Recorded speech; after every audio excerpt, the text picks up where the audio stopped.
June 2019, hundreds of thousands of protesters filled the streets of Hong Kong, demanding the withdrawal of a bill to allow the extradition of criminal suspects to mainland China. The law was eventually abandoned, but the pro-democracy protests continued.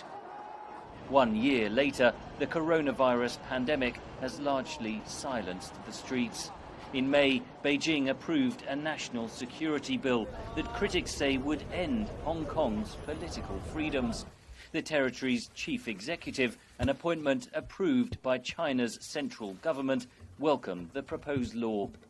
The people of Hong Kong want to see stability again.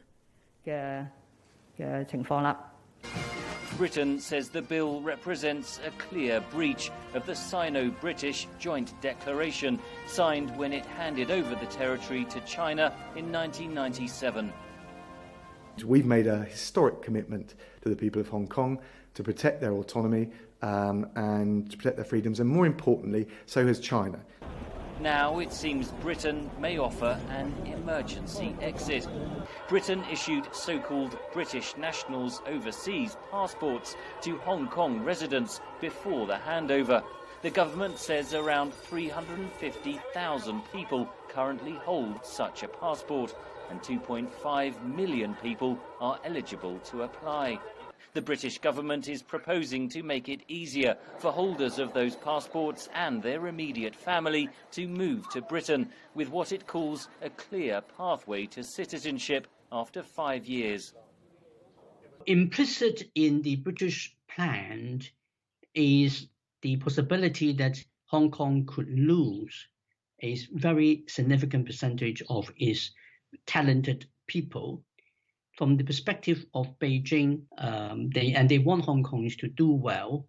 They are not, however, prepared to pay any price to keep their talents in place in Hong Kong, particularly if those talents also happens to be, in quotation marks, troublemakers for Beijing. Until the legislation is passed, British ministers have proposed emergency measures to allow BNO passport holders easier entry rights into Britain. It's the biggest change in policy since the handover, says Johnny Patterson of the advocacy group Hong Kong Watch. It's a really significant watershed, and it signals not only an incredibly generous and meaningful immigration shift, but also a sea change in Sino-British relations, potentially. But there is a lack of policy detail, argues Professor Steve Sang. I think the ambiguity is very much by design.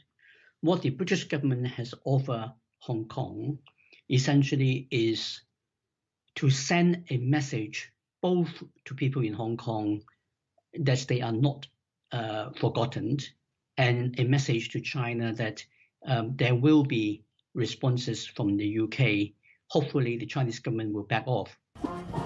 But Beijing warns that the British citizenship offer would itself breach the 1997 Joint Declaration.